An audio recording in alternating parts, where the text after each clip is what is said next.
Guys, I feel so motivated. I think I'll just lay in bed for another 3 hours. Before we get into the most anabolic things, let's talk about the cycles of man. Motivation and depression is the first cycle.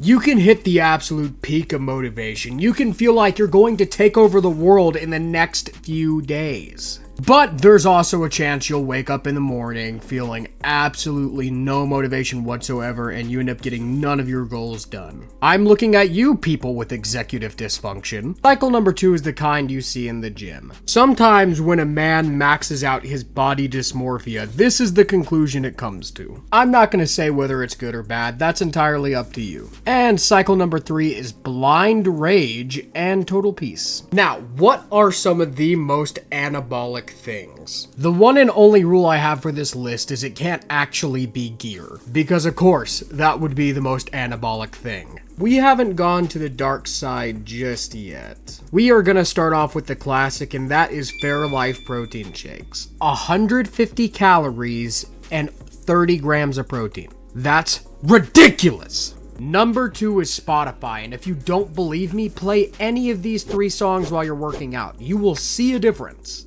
You don't need music, but it definitely helps. Depending on how you have your playlist set up, it can make you feel happy, sad, angry, calm. Do you want to feel like Superman when he's having a manic episode? Maybe give Hyperpop a try. Are you a fan of upbeat rock? Then listen to Heaven Piercing Giga Drill by Area 11. It sounds so hopeful and energetic. Do you want to make your recent breakup feel 100 times worse? Hopefully not, but Why Am I Still in LA by Joji will definitely do it. Item number 3 I have mentioned in so many of my videos. My caffeine obsession might be a little concerning to some people, but it does so much. It is like having superpowers when you consume caffeine. I do not recommend you consume copious amounts of caffeine. Don't go overboard, because going overboard equals bad. Do not ignore the health recommendations by the FDA, because they're probably right. That being said, being extremely caffeinated is just such a wonderful experience. The next step up from caffeine, I have been told, is nicotine, and trust me when I say I debate it so often if I should start taking nicotine. And before you tell me how addictive it is, I am well aware. Before I continue on this tangent, if you're under the age of 21, don't do nicotine.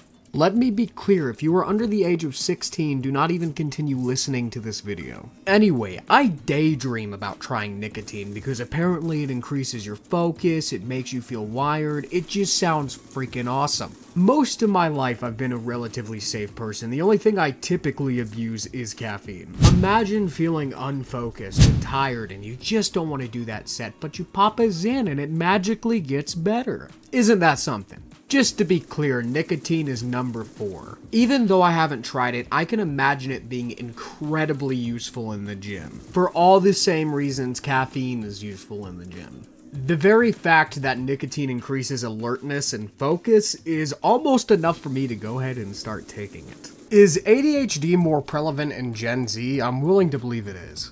So what happens to be number 5 on this list? It's a few different things that I'm going to group into one category. They all play a role in getting you some gains. If someone's working out or dieting pretty heavy, you will more than likely see these things in their kitchen.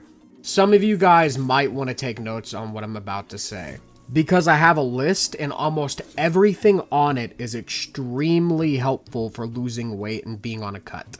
I'm talking about spray oil, diet soda, Greek yogurt, fat-free cheese, eggs, low-carb tortillas, a lot of seasonings, low-calorie snacks like sorbet pops, and those Carb Smart fudge bars. If you haven't tried them yet, seriously, try the Carb Smart fudge bars. They are so good. And if you're going for sorbet popsicles, then get raspberry ones. The raspberry ones hit different. And this all kind of depends on your goals, but I do prefer whole eggs over just egg whites. As for diet sodas, I absolutely love Coke Zero Cherry. Fresca is really good, and Diet Fanta's not too bad either. Mountain Dew Zero's good, but Diet Mountain Dew sucks. I know that was a lot of information I just listed out, but all of it's pretty helpful in my opinion. And if there's anything I missed, please leave it in the comments because you could be helping me too. There might be information that I don't know that you make me aware of that makes my life easier. Like, please do not gatekeep. If you leave it in my comments, you're probably not going to expose it to too many people anyways. I'll probably be one of the only people who actually sees it. Anyways, guys, that is going to be all for today's video. I hope you enjoyed watching it as much as I enjoyed making it. If there's any topics you're interested in hearing me talk about, leave them in the comments and I might make a video on it.